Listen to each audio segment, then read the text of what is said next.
Alors, j'ai contacté un candidat de télé-réalité. Tout d'abord, c'était pour du coaching. Du coaching sportif? Coaching sportif, ouais, effectivement. Et j'ai proposé plus. Et du coup, en fait, au fur et à mesure des échanges, je me suis aperçu, en fait, je me suis fait escroquer. Ce candidat de télé-réalité, j'aimerais qu'on établisse son profil. Est-ce qu'il est gay? Est-ce qu'il est bisexuel? Et quelle est ton identité sexuelle à toi? Alors, moi, je suis gay et lui, il est hétérosexuel. Après, il est grand, il est musclé. Qu'est-ce qui t'a plu chez lui? Pourquoi l'avoir contacté lui et pas un autre? J'ai contacté lui parce qu'il m'avait l'air sympathique. Après, il me plaisait aussi physiquement. Et puis après, j'ai voulu tenter, enfin, qui ne tente rien n'a rien. Donc, voilà. Qui a fait la démarche et via quel support? Donc c'est moi qui l'ai contacté en premier et j'ai contacté via Instagram. Et l'objet de la prise de contact, c'était donc pour du sport, pour du coaching sportif uniquement. C'est ça, totalement. Que devait t'apporter ce candidat de télé-réalité? Alors au tout début, c'était un coaching, donc que ce soit musculation avec une diète aussi. C'était 40 euros la diète et par mois. Et c'était par contre un échange à distance. Et donc moi, ça me convenait jusque-là. Et au départ, dans les discussions, sur quel ton étaient vos échanges? Comment est-ce que vous vous parliez? C'était très amical, très courtois, très avenant, bienveillant. Et par la suite, lequel de vous a bifurqué, dévié la conversation en faisant des avances à l'autre? C'est moi qui ai dévié donc clairement vers le sexe, que j'ai carrément fait une proposition du sexe contre de l'argent. Et donc c'est là que ça a dévié. Et, après, ça a pris une toute autre ampleur. Donc voilà, j'avais proposé une telle somme d'argent pour du sexe. Il était partant. Et au final, après, on devait se voir au fur et à mesure. Enfin, plus on parlait, plus du coup, on entraînait. J'ai eu une relation. Je ne saurais même pas expliquer ça, mais du coup, on s'échangeait régulièrement justement par rapport à ça. On devait se voir, on fixait des dates. Sauf que je devais envoyer de l'argent avant pour qu'ils prennent la voiture pour venir.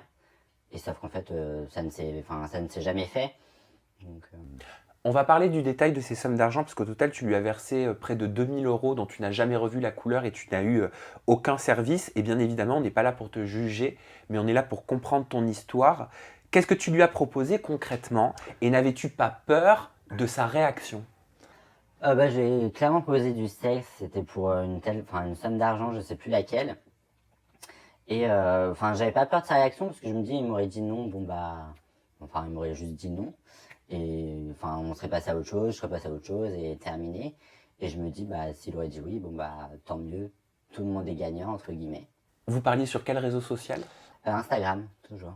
Uniquement par écrit? Uniquement par écrit et des vocaux aussi. J'ai d'ailleurs un vocal si tu veux l'écouter. Mais ça, c'est ce que tu crois. Non. J'ai gagné un SMIC parisien. J'ai rien gagné du tout. C'est pas en faisant de la télé-réalité qu'on devient riche d'un coup. Hein. Donc voilà, vocaux et puis aussi des photos. Donc voilà, notamment. Quel type de photos, quel type de vocaux, autres que celui que tu viens de nous faire écouter? Il y avait donc des photos de son torse, de son sexe. Et les vocaux, après, c'était au moment où j'ai demandé qu'il me rembourse, c'était que lui, soit il pouvait pas venir dans tous les cas, parce qu'il avait un problème de voiture. Et après, pour l'argent, il niait en fait que c'était pour du sexe, clairement. Et c'était là, il m'envoyait les vocaux à ce moment-là. Pourquoi est-ce que tu lui as fait cette proposition et quel rapport entretiens-tu avec ta famille? Est-ce qu'ils savent pour ta sexualité? Est-ce qu'ils sont ouverts par rapport à ça? Alors, j'ai fait la proposition parce que tout simplement, j'avais personne, j'allais dire, avec qui soit avoir j'ai des rapports sexuels à ce moment-là. Et puis j'étais pas encore, j'avais pas fait mon coming out à ce moment-là, donc je me cachais aussi. Et ça m'est déjà arrivé par le passé, pas contre de l'argent, mais faire avec des personnes hétéros. Moi, ça m'allait très bien parce que je vivais caché entre guillemets. Et donc c'est là que je me suis dit, je vais aller vers lui. Après, c'était pas parce que c'était un candidat de télé-réalité ou autre, c'est juste parce que la personne en elle m'intéressait. Après, moi, dans ma famille, enfin, ils sont très ouverts. J'annonçais ma sexualité, enfin, que j'étais gay, aucun souci. Enfin, tout le monde le vit très bien. Mes amis, j'ai un très bon entourage, je suis très bien entouré, j'ai de la chance d'ailleurs. Et voilà, enfin, c'est génial, ma famille m'a très bien soutenu et je me faisais plus de peur que de mal. Ce candidat de télé-réalité, il accepte tes propositions sexuelles? Oui, il les a acceptés, oui, oui. Il les a acceptés et même après, il modifiait même les sommes d'argent. Soit il demandait plus. Et j'avais même il m'avait clairement établi un tableau des prix. Donc c'était, par exemple, j'en ai un exemple, hein, pas concret, mais pour 1000 euros, tu me suces, pour 2000 euros, je t'encule. Et après, ça pouvait monter jusqu'à 4000 euros. Et voilà, et c'est fait sur tableau des prix. Et ces tarifs, il te les écrivait noir sur blanc sur le réseau social Instagram? Ouais, ouais, j'ai tout par message. Donc, vous parlez argent, est-ce qu'il t'impose des tarifs? Est-ce que tu lui soumets des tarifs? Est-ce qu'il essaie de négocier?